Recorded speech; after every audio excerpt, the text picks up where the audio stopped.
Welcome in, everybody. Ready to go deep. Always up for a good deep dive. Awesome. Well, today, we're all about Becky G. Oh, love her. Yeah. And not just the hits, though those are fire. For real. But this interview she did on Jay Shetty's podcast, man, it's like It level. really got me thinking too. Right. Like beyond the singer, the actress, there's this whole philosophy. Okay, I'm intrigued. What kind of philosophy? So get this. She talks about being the 200%. The 200%. Okay, now I'm really curious. I know. It's about her heritage, right? You- Mexican-American. But instead of feeling divided, Yeah, so many people feel that pressure to pick a side. she embraces both fully. Like double the richness, not half of two things. Yes. She says, and this quote stuck with me, I am the corner of two flags, two cultures, two languages. Ooh, chills. And I know I'm not the only one. So powerful, especially these days when everyone's trying to fit in. Totally. And it's not just talk. She actually walks the walk with her music career. True. She was already killing it in English, then dives into Spanish music. Huge risk, right? Could have alienated fans, but she had this driving force. For why, I'm guessing. Spy on. Honoring her roots, creating space for other Latina artists, challenging the industry. That's deeper than just making catchy songs. It's purpose-driven. And that's where the call to action vibes come in. It makes you think, what's my why so strong that I'd take a leap like that? Right. What are we holding back on because the fear's louder than the reason? Deep stuff. But she's not all serious either. Her routines are surprisingly down to earth. Yeah, the three-legged table, I wrote that down. Mental, spiritual, physical, all gotta be solid, like a good foundation. Exactly. And it's not some crazy celebrity stuff. Like oxygen chamber, diamond facials, that kind of thing. Haha, no. She's talking limiting phone time, social media breaks, meditation. Okay, that's actually doable. Right. Working out, but also enjoying good food. It's about balance. Sustainable self-care, not deprivation. I like it. So thinking practically, what's one thing we could tweak in our routines to feel that effect? Ooh, good question. Maybe 15 minutes, no screens before bed. Could be huge. But she also gets real about something that's hard. What's that? Setting boundaries, especially as you get more successful. Oh, yeah, the people-pleasing trap. She admits she fell into that, saying yes to everything, but it was draining. Not sustainable. Nope. And it's not about being mean, but protecting your energy, your time. To show up authentically for what matters, that's where the good stuff happens. Big question for us all then. Where do we need to draw the line so we're not running on fumes? Because if we're already depleted, how can we answer any call to action? That's the truth. Got to have something left in the tank to make those moves. Makes you rethink the whole hustle mentality, doesn't it? Big time. Yeah.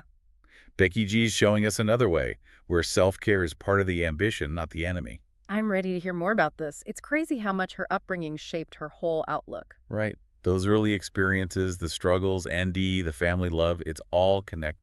She's super open about growing up in Inglewood, even losing their home during the recession. I can't even imagine that kind of instability so young. Yeah, they lived in her grandparents' converted garage for a while. 6 of them crammed in there. Wow. Talk about making it work.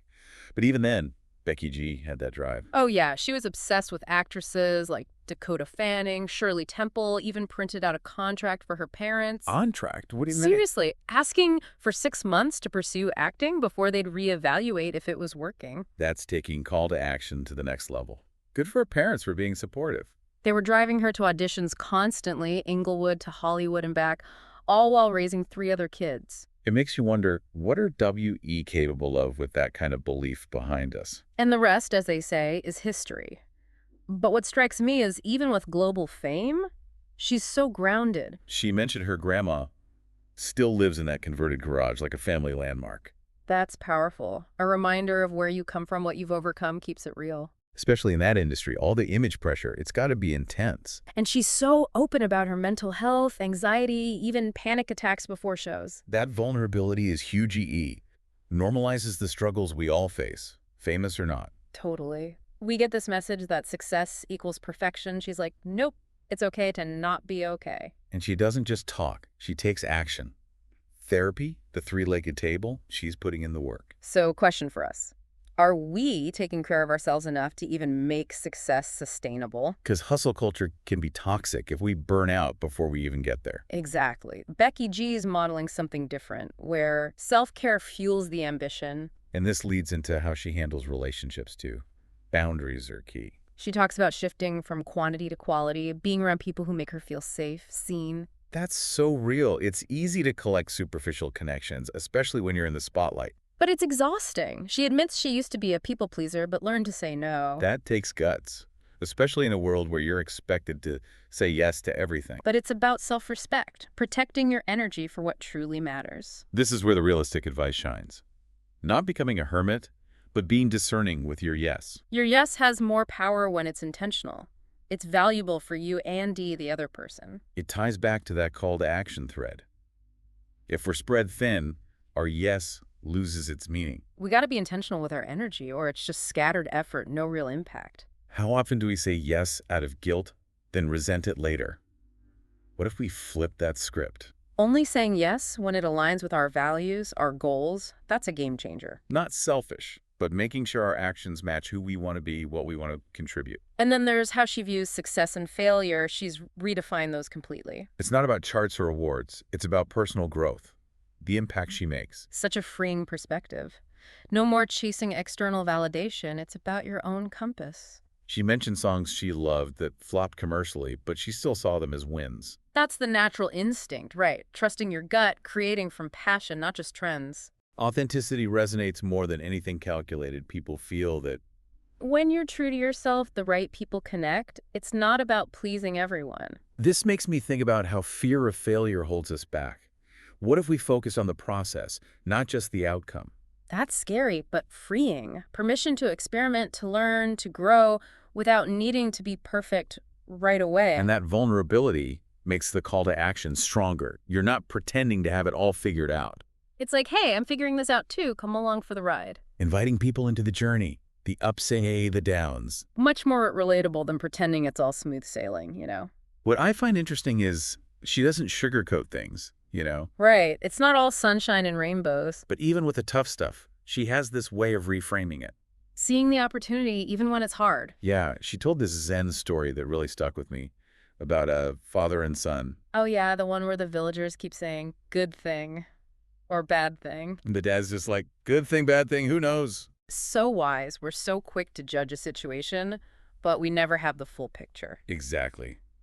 What seems like a setback now could be the setup for something amazing later. It's about trusting the process, even when it feels messy and unpredictable. And maybe that's the natural flow of things, right?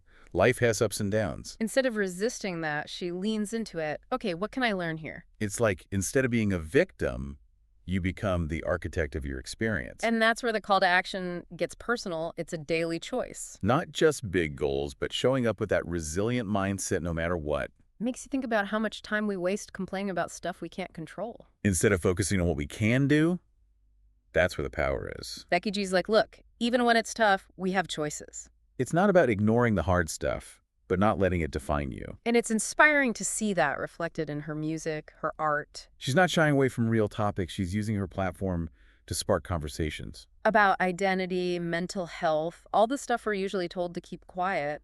But she's bringing it to the forefront, making it part of the story. That's powerful. And it makes her call to action feel genuine. It's not preachy. It's more like, hey, this is my journey. Maybe it resonates with you too. An invitation, not a lecture. Exactly. So as we wrap up this deep dive into Becky G's world, what's the biggest takeaway for you? For me, it's the balance, ambition, and well-being. Chasing dreams, but honoring your needs. It's not about burning yourself out, but finding that sustainable pace. Success is a journey, not a destination, and staying true to yourself makes it all worthwhile. And when things get tough, there's always something to be learned, a chance to grow. Embrace the mess. Find that inner call to action. Have the courage to be yourself. Love it. Thanks for joining us on this deep dive, everyone. Until next time, keep exploring, keep growing, keep being amazing. Couldn't have said it better myself.